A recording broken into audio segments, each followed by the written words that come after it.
Hey gang, welcome to the Lost Cards based on Galea, Kindler of Hope, one of the new commanders from the Forgotten Realms commander decks. If you missed our deck tech on it, please check it out. Click the link. We went pretty deep on a general Voltron strategy, but the Lost Cards is about presenting you alternate angles to brew around, and we've got a few spicy ones for you. Check it out.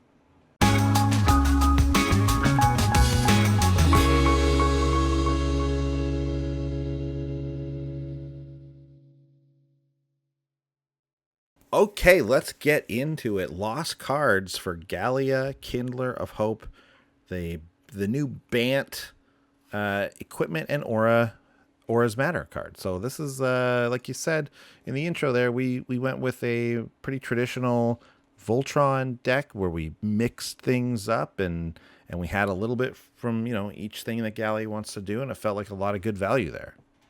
Yeah.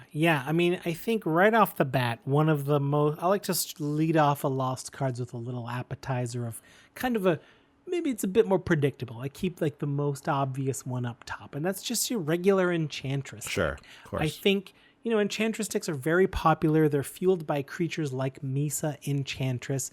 These are creatures... Oh, I forgot to mention new Galea. Well, why don't we do that? Well, let's cover Galea just if you didn't catch out our regular deck tech. I'll remind you, Galea is a 4-mana Bant commander, 4/4 with Vigilance. You get to look at the top card of your library, and you can cast it off the top if it's an aura or an equipment card. Right. And if it's an equipment, you equip it for free.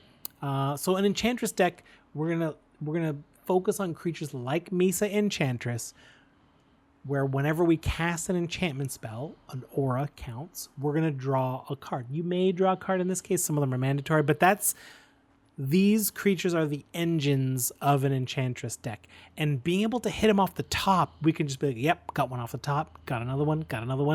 And then one's going to your hand. Like, I think you might need ways to have no maximum hand size if that's what you're doing.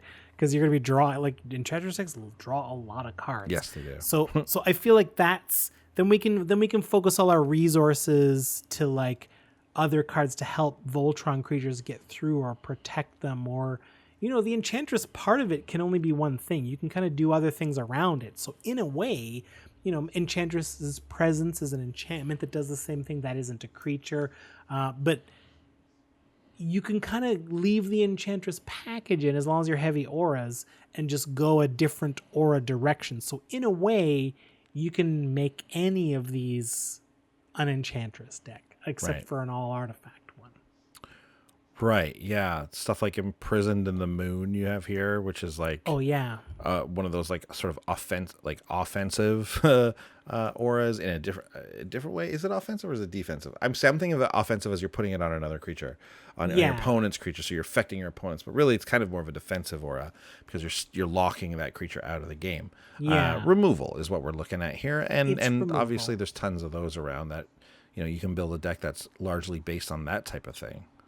Yeah, between white, blue, and green, we've got tons of effects to just lock down creatures forever. So Absolutely. that's fine. That's going to be part of whatever brew we do. This one's interesting to me. Yes. Exalted. Right. Featuring cards like Rafik of the Many. If you weren't around for Exalted, like I was not around for Exalted, let's read it just real quick. It's the ability that whenever a creature you control attacks alone, that creature gets +1/+1 until end of turn. And Rafik is great because obviously he gives, whenever you attack with that creature alone, it gives a double strike. Really classic Voltron commander Rafik. Really like lean, mean, double striking, attacking alone, not being able to block it. I faced a Rafik deck or two in my day, and let me tell you, they don't mess around. Kill Rafik before it does anything. Basically. Yeah. Because Rafik comes down, and then something that's already there attacks as a double. Exactly. Strike. And is one bigger.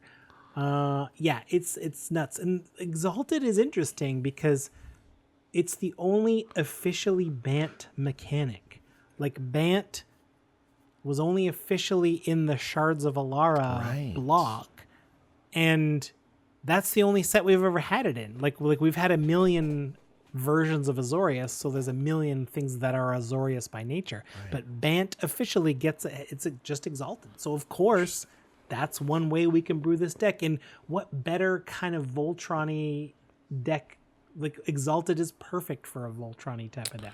Yeah, and there's a lot of cards that came out in this block, I think, that really work well with it. This one I think this came out in this block, Sovereigns of Lost Alara. Yeah. This one was good. I had this in my old Enchantress Voltron Bruna deck, and it was really, really good. Whenever something attacks alone, again, it's an Exalted thing, and it has Exalted on it. You get to like search your library for auras and stuff, and put them on there. Free auras? Yeah. I will take it. You get to search for one. And then, Finest Hour, which is Rafiq's right on the art there. So it's an enchantment that gives Exalted, and then you get to have additional combat phases, which is very interesting because that is traditionally a red ability, yet here we have it in Bant, which is very, very interesting. Right, and so, like, we're kind of like, this is also lost cards, but also like we could kind of do all of it. We're Voltron-y, we're Enchantress with some Exalted. Like, look at these; they all jive together, right? Sovereigns, Finest Hour, like, yeah, totally.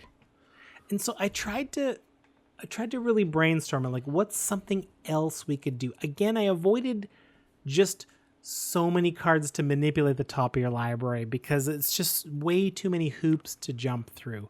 But I do think another type of aura that exists are curses. Enchant player. So it could be really fun. You could hit opponents with things like Curse of Exhaustion. That's the one where the player can't cast more than one spell each turn. There's going to be tables where Curse of Exhaustion doesn't do a lot. Yeah.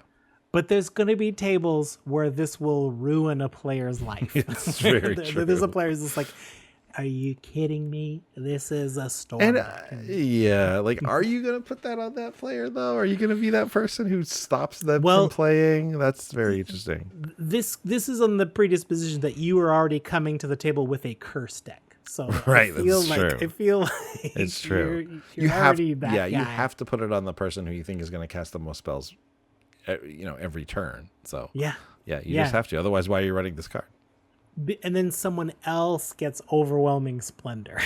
Okay, so I'll take the exhaustion, I think. Turn everything into a 1/1, no abilities. No activated abilities. All your things are 1/1s. Yeah, forget it. Don't like this one. That's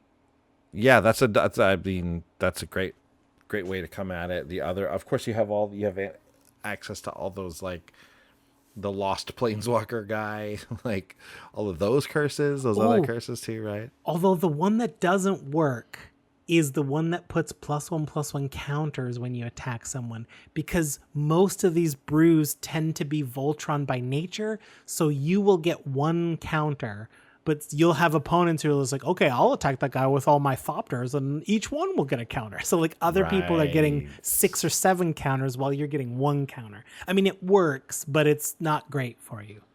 Interesting. Yeah, that's more of a go wide curse. That's interesting. Yeah. It's each creature, that one? Well, maybe not the one with the dude on it, but the other one. There's like an equivalent. Yes, Curse of Predation does that. Yes, you're right, and that's not the one with the dude on it, but you're right. That is a very good curse card.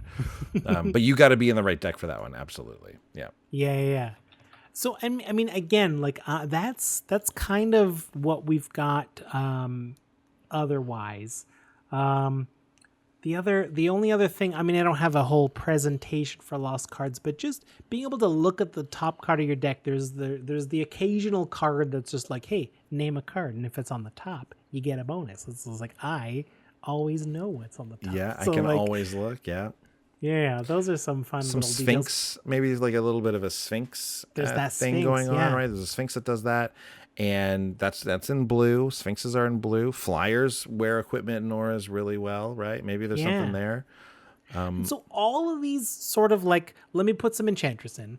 Let me put some regular Voltron in. Let me put some Exalted in. Let me put a few curses in too. like all of these are kind of, I think what that points to is that Galea kind of wants to do one thing. And it's a little bit of value, a little bit of auras.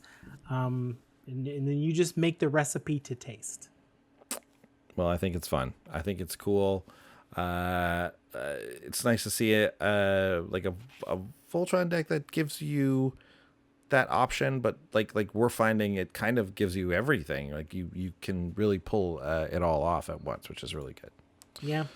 Great. I love it. Well, those are the lost cards. Check out, of course, the original episode for Galea Kindler of Hope, which is also available right here on YouTube. Otherwise, we will see you back here next week. Brand new deck tech, brand new lost cards. We'll see you then. Bye. Bye. Thanks for watching. If you love what we're doing, consider supporting the show by going to patreon.com/commandersbrew. And if you want to get any of the cards from our deck list, go to our TCG Player affiliate link below.